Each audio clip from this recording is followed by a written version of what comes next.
The wind swept harshly through the Colorado plains that morning, tugging at the hem of Eleanor Whitmore's long wool skirt and scattering dust across the station platform. The train had just pulled away, its whistle still echoing faintly in the canyon, leaving behind the quiet clatter of her trunk and the pounding of her heart. She stood alone, a single figure dressed in muted gray, with a wide-brimmed hat shadowing eyes that had seen too much grief for someone not yet 30. She hadn't spoken a word during the journey from St. Louis, not to the conductor, not to the woman who'd tried to make polite conversation, not even to the porter who'd helped her down. Silence, once a painful wound, had become her armor. And in the untamed town of Ash Bluff, where her late husband's last letter had beckoned her, she prayed it would be enough. A man approached from across the dusty road, tall with a rifle slung casually over his shoulder and a limp that spoke of war or hard living. His eyes were the color of worn saddle leather, his beard trimmed with care, but no vanity. He didn't smile, just lifted his hat in greeting. "You Eleanor Whitmore." She gave a small nod, hands tightening on the leather handle of her valise. "I'm Jonah McCrae, sheriff here. Your husband, Adam, he—" Jonah paused, jaw tightening. "He was a good man. Real sorry for your loss." Her fingers twitched at the name. Adam, the man she'd married in haste, who'd ridden west ahead of her to start their life together. The man whose body now lay buried under the hard ground of Ash Bluff, shot dead before she ever arrived. "I'll take you to the house," Jonah said after a pause. "It's small, but it's yours now." Adam worked the land best he could, left a few things behind. The ride was silent save for the creak of leather and the occasional call of a hawk circling overhead. The town disappeared behind them, giving way to scrubland and the soft gold of prairie grass swaying in the wind. Jonah didn't press her for words, didn't fill the quiet with empty talk. She was grateful for that. When they arrived, the homestead was just as Adam had described in his letters, modest but strong, with a porch that faced the sunrise and a small barn leaning slightly from years of storms. Eleanor stepped down from the wagon, boots crunching against the dry earth. She stood for a long moment, staring at the place where her future had once lived. "I'll leave you to it," Jonah said. He hesitated, then added, "If you need anything, I'm up the road. Town's not far. Folks'll talk, but they mean well, most of them." Eleanor nodded again. Jonah touched his hat brim and rode off, dust trailing behind him. Inside, the house was neat, sparse, a single pair of boots by the door, a shirt folded over a chair, a journal on the table, open to a page half filled in Adam's rough script. Her breath caught. She traced her fingers over the ink, then over the blank space where a sentence had never been finished. That night she didn't light the fire, sat instead on the porch with a blanket around her shoulders, watching stars bloom in the sky. And when a coyote howled in the distance, she didn't flinch, just watched, just listened. She wasn't sure what she had come for anymore. Closure, maybe, or to prove that silence didn't mean surrender, but something about the stillness of the plains, the way the land waited patiently for nothing and no one, made her feel, for the first time in a long time, like she wasn't entirely alone. In the days that followed, she worked, cleaned the house, cooked simple meals, walked the property. Adam had planted young apple trees behind the barn. Most were scraggly, but one had held on, branches thin but upright. She touched the bark gently and murmured her first word in days. "Grow." It was a whisper, but it was a beginning. By the end of the week, word had spread through Ash Bluff about the widow who didn't speak. Some pitied her, others speculated, but no one dared bother her. No one except Jonah McCrae. He came by on the 6th day, dismounted without a word, and handed her a bundle wrapped in cloth: flour, beans, dried apples. "Town heard you might be short on supplies. I added the apples myself." She looked at him, her green eyes unreadable. "I don't expect thanks," he said, looking off toward the trees. "But I do hope you'll stay. The land remembers those who tend it, and you look like a woman with roots." Eleanor looked at the bundle, then at him, and finally she nodded. It wasn't much, but it was enough to keep going. Ash Bluff did not know what to make of Eleanor Whitmore. A week turned to 2, and still the widow barely spoke a word. She walked into town only when necessary, never more than once a week, carrying a woven basket and a calm that unsettled people more than any sob story might have. She wore no black veil, no overt signs of mourning, just practical dresses and a pair of scuffed boots. And always, always silence like a second skin. Children whispered about her like a ghost who wandered by daylight. The blacksmith's boy claimed she never blinked. Old Miss Gentry at the general store said she must be mad. God took her voice with her husband. But the women at church weren't so sure. Some of them had buried sons. They understood that silence could be a form of faith or defiance. Jonah McCrae watched it all quietly from his office window, thumbs hooked in his belt, hat pulled low. He had seen plenty of things in his time. Bandits, fires, broken men. But there was something in the way Eleanor moved through grief that made him uneasy. Not fear, not pity, respect maybe, or something he couldn't quite name. One morning near the end of October, she arrived in town with a bundle of herbs tucked beneath one arm and a list written in precise cursive. She handed it to the store clerk without a word. As she waited, someone entered behind her. Loud booted steps and the scent of stale cigar. Clayton Burr, half rancher, half drunk, all nuisance. Big voice, bigger opinions. He squinted at Eleanor like she was a riddle he didn't like the look of. "Well, look what the wind blew in. Widow Whitmore herself." She didn't respond. "You got a voice under all that wool, or you just think you're too fine to speak to the rest of us?" The clerk fumbled behind the counter, eyes darting. Still, Eleanor said nothing. "You know, some say a quiet woman's hiding something." Burr leaned closer.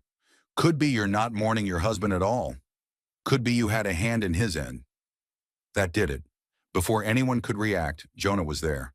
He hadn't even been in the store, but he must have heard the tone from across the street. His hand clamped down on Burr's shoulder. "You finish your business here, Clayton, and move along." Burr turned, mock surprised. "Just having a friendly chat." "Your kind of friendly gets men buried." "Go," Burr grumbled, tipped his hat mockingly at Eleanor and left. The store felt several degrees warmer in his absence.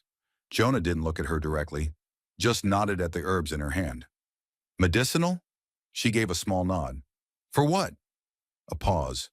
Then she reached into her coat and pulled out a folded page, torn from a medical book, with sketch diagrams and handwritten notes beside them. Remedies for burn salve, a treatment for pain, tea for fever. He read it, then glanced at her. "You planning to open an apothecary?" She looked at him, eyes steady. Then she picked up a pencil from the counter, flipped over the paper, and wrote, "I help where I can. That's all." He nodded slowly. "That's enough." 2 days later, the fire came. It started at the saloon. No one quite knew how. Some said a tipped lantern. Others whispered about Burr's boys getting reckless. All Jonah knew was that by the time he reached Main Street, half the row was ablaze. People ran in all directions, tossing buckets, shouting for water, forming frantic lines. Jonah barked orders, sweat streaking down his brow, lungs aching from smoke. They fought to keep the flames from reaching the church, the school, the livery. It was chaos. And in the middle of it, Eleanor Whitmore arrived. No hat, no shawl, just a pale blue blouse, sleeves rolled to the elbow, and a bucket in each hand. She moved through the smoke like a ghost made of iron. She didn't scream. She didn't cry. Just carried water, handed bandages to the injured, and pressed cool cloths to scorched flesh. At one point, a boy, barely 10, was pulled from the rubble of the saloon porch, his leg mangled and bleeding. People shouted, someone wept. Eleanor dropped to her knees beside him, her fingers already unwrapping strips of linen. "Is he?" the mother sobbed. Eleanor didn't answer. She pressed a poultice to the wound, then reached into her satchel and pulled out one of the very herbs she'd bought days earlier, crushed it, pressed it to the bleeding. Jonah watched her from across the smoke-hazed street, something tightening in his chest. Later, when the fire was finally contained, the street soaked in ash and sweat and grief, he found her sitting on the steps of the church. Her hands were raw, her face streaked with soot. He sat beside her without a word. After a moment, she reached into her coat, pulled out the same pencil and paper, and scribbled something. She held it out. "Sometimes you don't need to speak to be heard. Jonah read it once, then twice, then nodded. Yeah, he said quietly. I hear you just fine. Ash Bluff had always been a town stitched together by necessity. More grit than grace, more dust than charm. But in the days after the fire, something shifted. The saloon was gone, 2 homes damaged beyond repair, but nobody had died. And that, folks agreed, was a kind of miracle. They talked about the sheriff's leadership, about young Danny Rourke pulling his paw from the flames. But mostly they talked about Eleanor Whitmore. She never flinched, Mrs. Gentry told the preacher. Walked straight into the smoke like she'd done it before, said the blacksmith. She's got something steel in her, muttered Clayton Burr. Though quieter now, and with fewer teeth after a bar stool incident no one questioned too hard. The town, once wary of the silent widow, now watched her with something bordering on awe. And yet Eleanor herself remained unchanged. She returned to her homestead, replanted the garden, brewed her medicines, spoke rarely, but when she did, once or twice a week now, never more than a few words, folks listened like it was scripture. One crisp morning, as the first snow threatened the distant peaks, Jonah McCrae rode out to her place with a wagon full of salvaged lumber. You need a barn wall, he said simply, glancing at the one that had begun to rot through on the north side. Eleanor, standing on the porch with her arms crossed, raised a brow. Jonah shrugged. A storm will bring it down. I can fix it. She pointed to the tools already laid out in her yard. Neat. Ready. He blinked. You were going to do it yourself? She tilted her head as if to say obviously. Jonah scratched the back of his neck. Well, I brought a hammer anyway. She didn't smile exactly, but the corner of her mouth twitched, and it was enough to light something in Jonah's chest he hadn't felt in a long while. They worked side by side that afternoon, Eleanor in silence, Jonah occasionally humming under his breath. The sky turned the color of tin, the wind sharp with the scent of snow. At one point, Eleanor handed Jonah a hot mug of something herbal. He sipped, winced. Tastes like regret. She gave him a look. He cleared his throat. Kidding, it's good, strong. She didn't reply, just went back to hammering. By sundown, the new wall stood proud. The wind couldn't touch it now. Jonah leaned against the barn door, flexing his shoulder. You're not just surviving out here, he said. You're building something. Eleanor didn't answer. He turned to her. You ever think about leaving? She looked out across the plains, the dying gold of the grass, the pale outline of distant mountains, and shook her head once. This land's got you now, huh? A pause. Then softly she said, It listens. It was the first thing she'd said to him in over a week. Jonah blinked. You speak. She shrugged as if it were nothing, but he smiled. That's so? And then, bolder, do you think it might ever talk back? Eleanor didn't answer, but she didn't walk away either. Instead, she sat down beside him on the porch bench, their shoulders nearly touching, and for a long time they watched the horizon together, silent, steady, unspoken things passing between them like sparks in firelight. The first snow came like a whisper, soft, unannounced, blanketing the Colorado plains in a silence so complete even the coyotes held their breath. Eleanor awoke before dawn and stepped barefoot onto the porch, her breath misting in the crisp air. The world looked different in white, softer, quieter, like even the land had chosen to match her silence.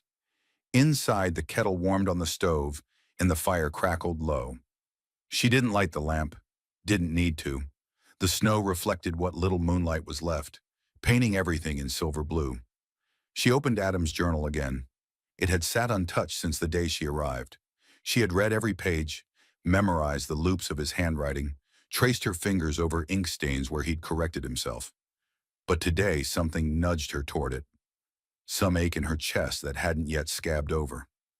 There were letters tucked in the back, unsent, addressed to her. The first one was dated 2 months before his death. Ellie, the soil's tough out here, rocky in places, but I planted anyway, apple trees, just 3. They'll need more care than I know how to give them, but I figured you might take to them. I miss the way you brewed coffee. I burned a pot last week. The sheriff came by thinking something had caught fire. I hope you still want this life. even with all its dust and quiet. I dreamt of your voice last night. Adam. She folded the page slowly. Her fingers trembled, but not from cold. A knock on the door broke the stillness. Jonah. He stood on her porch, hat in hand, boots already damp with snow. Didn't mean to wake you, he said. She stepped aside and let him in without a word. He glanced at the journal in her hands. You read 'em? She nodded. He looked like he wanted to say more, but instead he unrolled a parchment and laid it on her kitchen table. I got a letter, he said, from Fort Laramie. They're requesting additional marshals. Word is, trouble's coming up from the south. Raiders, maybe, or worse. Eleanor frowned, the kind that reached her eyes. Jonah read it for what it was.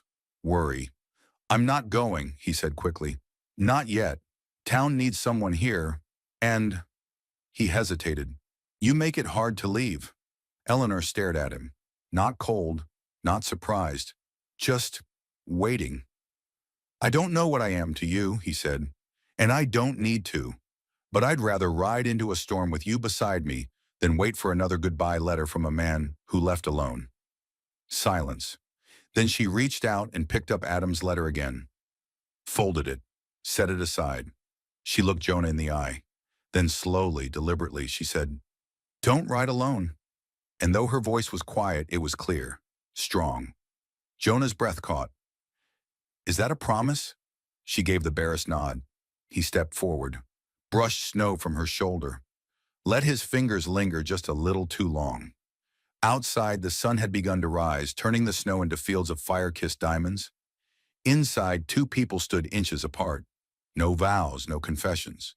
But something unspoken passed between them, and this time, it wasn't silence. 3 days after the sunrise vow, Jonah rode into town alone. He left Eleanor standing on the porch, arms folded beneath her shawl, eyes trained on the trail like a hawk who'd learned to expect loss. He'd promised not to ride alone, but sometimes duty didn't wait for plans. Ash Bluff had gone uneasy. A shipment of dynamite headed for the North Ridge mine had vanished. A horse was found outside town with a riderless saddle and dried blood on the pommel. And every man who'd ever carried a badge knew what that meant. Someone out there was cutting through the silence like a blade. Jonah's presence at the general store turned heads. The way he asked questions turned stomachs. And the note tacked to the saloon door that morning, written in a trembling, unfamiliar hand, turned everything else to ice. The widow ain't the only one who's lost something. We're coming, and we're taking it all back. He didn't show Eleanor the note that night, just said, lock the doors. Keep the fire low. She didn't ask questions, but she added a second rifle to the wall and loaded it herself. The next morning, the stranger came riding down from the ridgeline, dusty, ragged, a red kerchief over his mouth and a long, jagged scar down one cheek. He dismounted right at the edge of Eleanor's orchard. Didn't knock, didn't speak, just stared. She stared back from the porch, the rifle across her lap. You Whitmore's girl? He finally asked. A nod. He spat in the snow. Thought so. You've got his mouth. I've got more than that, she said, voice calm. The man's eyes flicked to the rifle. He chuckled. Fair enough. I'm not here for blood, lady. Just came to see what's left of the man who took my brother's land. Your brother sold this place, she said. Under duress, the man replied, not blinking. During the war, while bleeding out and half mad, this patch of dirt used to be ours. Eleanor rose slowly. And now it's mine. Not for long. He turned and mounted his horse again. Best be gone before sundown, widow. It's not just me this time. As he rode off, Eleanor didn't shake, didn't cry. She simply walked back inside, locked the door, and placed Adam's letter, all of them, into the wood stove. There would be no more reading the past, only preparing for the fire to come. They came at twilight, 6 riders, faces hidden behind bandanas, rifles slung loose, horses frothing with speed and tension. The orchard was still, branches bare, wind picking up just enough to tangle the clouds like bruises across the sky. Eleanor stood on the porch, hair tied back, rifle loaded, a second pistol at her hip. She wore no dress, no lace, just canvas and leather and the steady weight of a woman who'd had enough things taken from her. Jonah was beside her, silent, watching the horizon the way only a man who's buried friends can. "They'll want blood," he murmured. "I'm done bleeding," she replied. The first shot wasn't theirs. It came from the barn. A warning, not a wound. A crack that echoed through the valley like a ghost remembering. Jonah had placed 3 townsmen inside the barn. Old veterans. Quiet men with sharper aim than gossip gave credit for. Eleanor had insisted. If war was coming, she would write the terms. The gang rode forward anyway, confident, desperate. And when the front man, scarred, wild-eyed, the one who'd spit on her orchard, lifted his rifle, Eleanor pulled the trigger first. He hit the ground hard, didn't get up.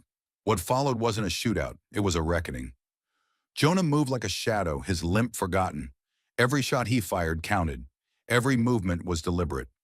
Eleanor took out a second rider from the porch steps, then another when he tried to flank through the apple trees. The barn lit up. 2 riders fell there. The last man dropped his gun and rode off screaming. The wind settled. Jonah exhaled slow. And Eleanor? She didn't move. Didn't even lower her rifle for a full minute. Then finally she sat down on the steps and said the first prayer she'd uttered in years. Not for forgiveness, but for peace. By morning, word had traveled faster than the snowmelt. The widow who wouldn't speak? She'd held the line. Sheriff McCrae? Still standing, still limping, still dangerous. And the orchard? Still growing. Jonah offered her a deputy badge weeks later. She laughed in his face. Not cruel, just tired. "I don't need a badge," she said. "I've got roots." And she did. The kind you don't dig up. The kind you build towns around. The kind that keep growing, even after the wind stops howling. And so, across these unforgiving lands, another tale drifts away with the wind.